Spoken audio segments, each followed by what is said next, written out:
Bonjour à toutes et à tous, très heureux de vous revoir derrière vos écrans pour poursuivre ensemble notre aventure dans le domaine d'induction électromagnétique. Nous sommes au niveau du chapitre 5 qui traite de l'interaction qui existe entre le flux magnétique et le courant induit qui naît dans une bobine. Sans plus tarder, nous vous demandons très humblement d'abonner à notre chaîne pour pouvoir nous encourager à produire de nouveaux contenus notionnels relatifs à la physique. Bien, dans les précédentes vidéos, nous avons démontré que c'est la variation du flux magnétique au cours du temps qui est à l'origine de la naissance du courant induit dans une bobine. Nous avons démontré aussi que la variation de l'intensité du champ magnétique P ou la variation de l'air de la surface S de la spire peut créer la naissance du courant induit dans une bobine. Dans cette vidéo, nous allons voir la variation de l'angle θ qui est à l'origine de la naissance du courant induit dans une bobine. Donc, nous vous proposons cette expérience. Vous voyez dans cette expérience la bobine qui est reliée à un galvanomètre. Et ici, vous avez un dispositif qui va nous permettre, un dispositif mécanique qui va nous permettre de mettre en rotation l'aimant droit que voici au voisinage de cette face de la bobine. Nous allons visualiser les suisses pour voir un peu à quoi ça ressemble. Voilà, à l'aide du système mécanique, nous mettons la bobine au voisinage de l'aimant et l'aimant qui tourne dans un mouvement de rotation au voisinage de la bobine. Et si vous regardez bien l'aiguille du galvanomètre, vous constatez que l'aiguille du galvanomètre bouge dans les deux sens, qui signale ainsi la naissance d'un courant induit de nature alternative. Alors, nous allons proposer cette simulation pour expliquer comment est-ce que le courant induit naît dans le circuit dans ce cas. D'accord.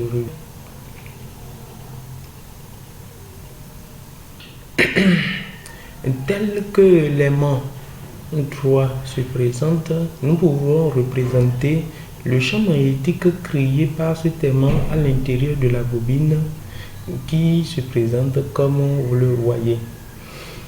Voilà, le champ magnétique sort du pôle nord et retourne au pôle sud. Donc, nous pouvons le représenter comme ça. Et une fois qu'on met le système en rotation, vous voyez ça. Donc, voilà un peu à quoi ressemble le vecteur champ magnétique dans ce cas.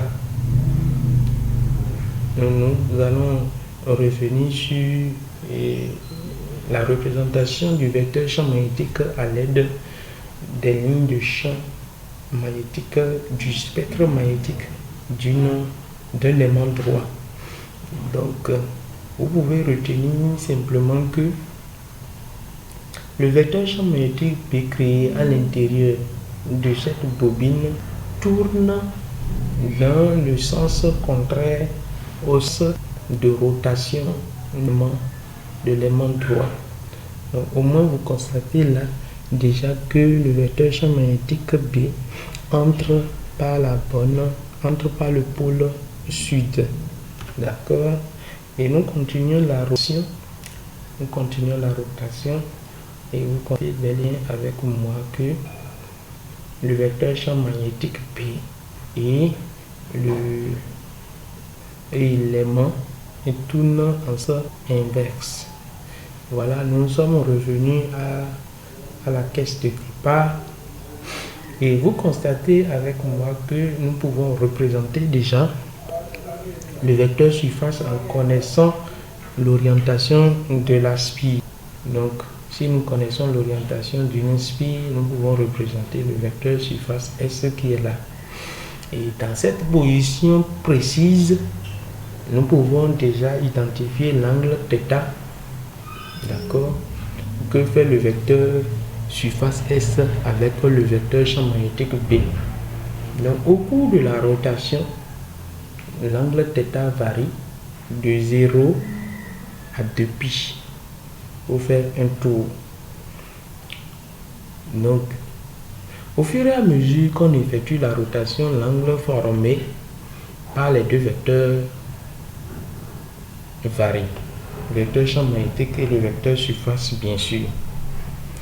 Donc, si l'angle θ varie, donc le flux varie, puisque le flux est bel et bien une fonction du temps. Et le flux magnétique est bel et bien une fonction de l'angle θ. Donc, vous voyez bien que si l'angle θ varie, le paramètre cosinus θ varie et le flux magnétique varie. Et si le flux magnétique varie, c'est la naissance du courant induit qu'on attend. Et ce que nous avons bel et bien observé sur l'expérience.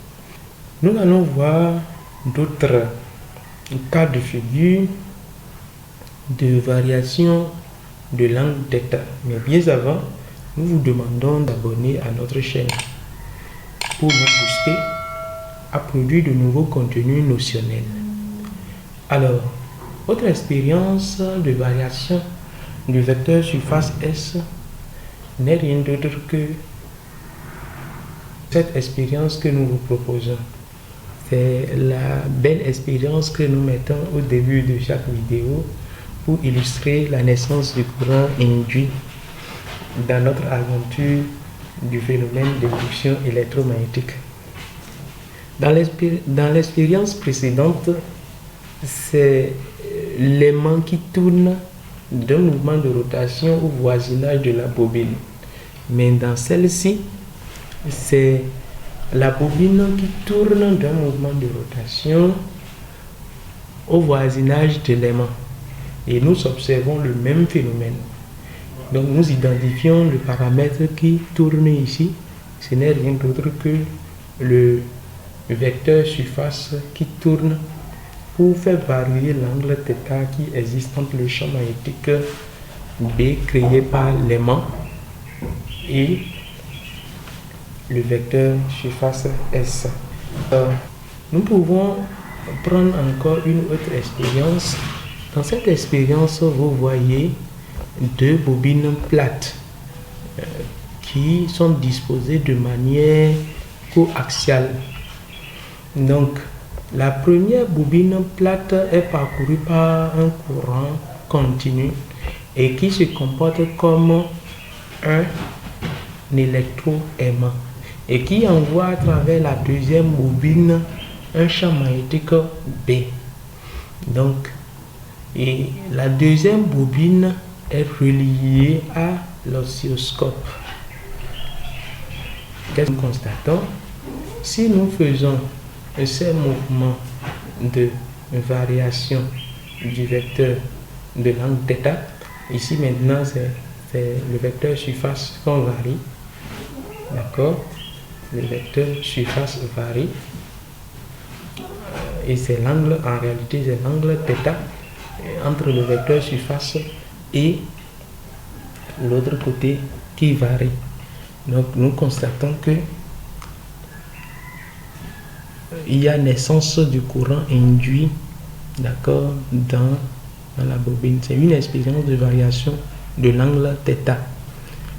Nous pouvons y avoir une autre expérience, mais avec une interception du champ magnétique terrestre. Donc nous allons fabriquer une grande et que nous allons intercepter avec le champ magnétique terrestre. Donc vous observez sur l'écran de l'oscillo, vous observez la naissance du courant induit. D'accord? Donc c'est aussi une expérience qui met en application la variation de l'angle θ. Nous vous remercions pour votre aimable attention et nous vous donnons aussi de vous abonner à notre chaîne pour nous permettre de produire de nouveaux contenus notionnels. Merci pour votre aimable attention.